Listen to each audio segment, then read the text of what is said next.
Getting past what anybody ever said about you, getting past what the odds were against you.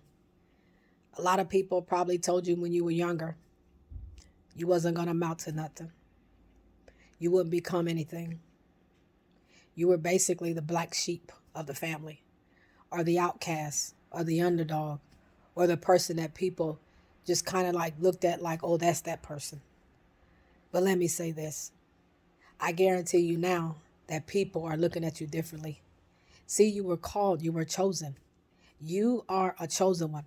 So the one that they thought was a nobody turns out that that was the chosen one. Oh yeah, you were chosen. That's why you went through all those things when you were younger, when you was a kid, picked on in school, picked on probably in elementary, probably got slapped up a few times, when you was a kid, and probably had some misfortune when you was probably a teenager. And probably as you got older, you wonder why all these relationships, why did people leave you, or why, friendships, a relationship turned sour, or the relationship didn't end well, or the person left you for somebody else. All of that was building you up for what's happening with you now. You see, I go back into talking about David and Saul. David and Saul. The thing is that David ended up playing the harp for Saul.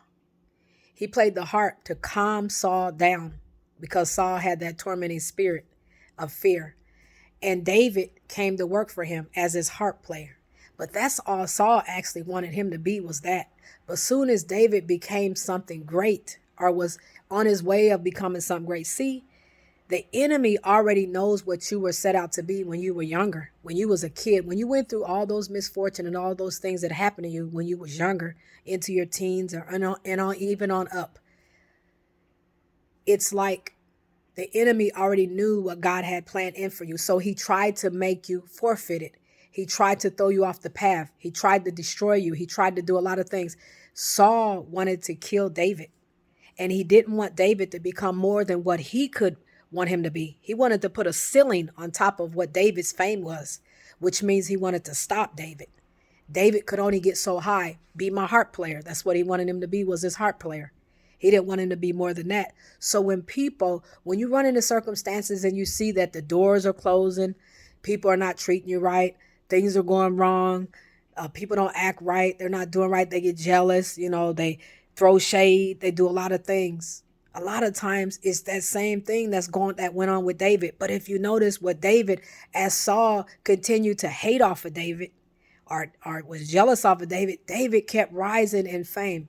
He was humble, but he kept rising. The more he got popular, the more that he got denied access by Saul, Saul even demoted him.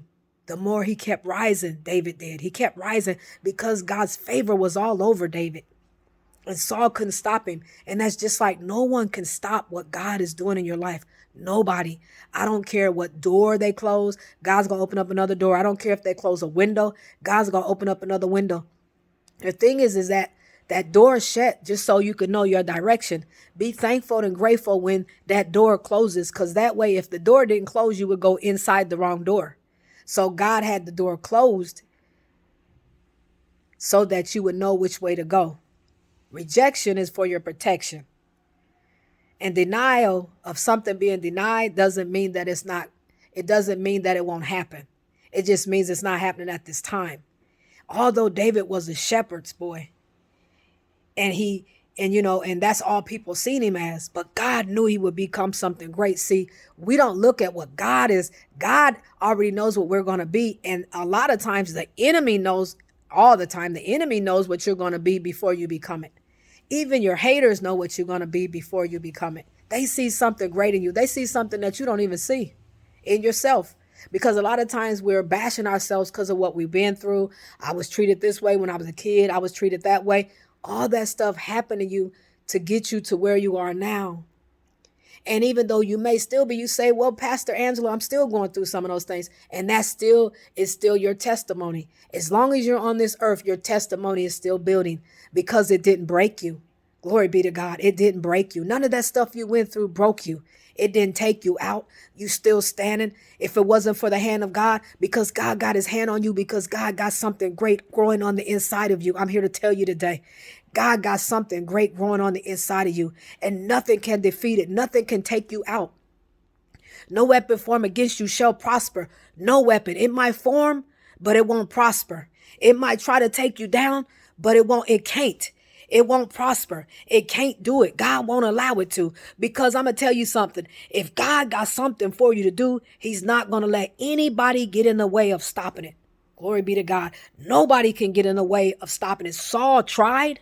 He even tried to hurtle a dart or a sword toward David, and David jumped out of the way. You know who made David jump out of the way? God.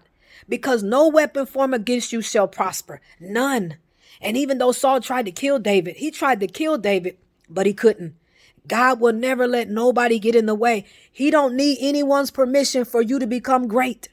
He don't need anyone's permission for you to become a person that stands on TV. You know what I'm saying? I'm talking about if God wants to put you on a big platform. He's not looking for anybody's explanations or anybody's approval or their validations to do what he needs to do on the inside of you. So I want you to receive that today. You are called for greatness. You are a chosen one, chosen by God, and nothing, absolutely nothing can stop what the hand of God is about to do in your life. Glory be to God. Receive it by faith. Receive it by faith. God bless you. Receive it by faith. Like, share, and describe this video to pass it on to the next chosen. You are called. You are chosen by God. You are chosen by God. And when you like this and you share it and you subscribe, that means that shows that you are passing it on to the next person and the next person. You are making a disciple into this world. We are to go out and make disciples and to spread the gospel, to encourage, to inspire, to motivate. God bless you. Be blessed in the Lord. Take care. Woman of God or woman of man. God bless you. Be blessed.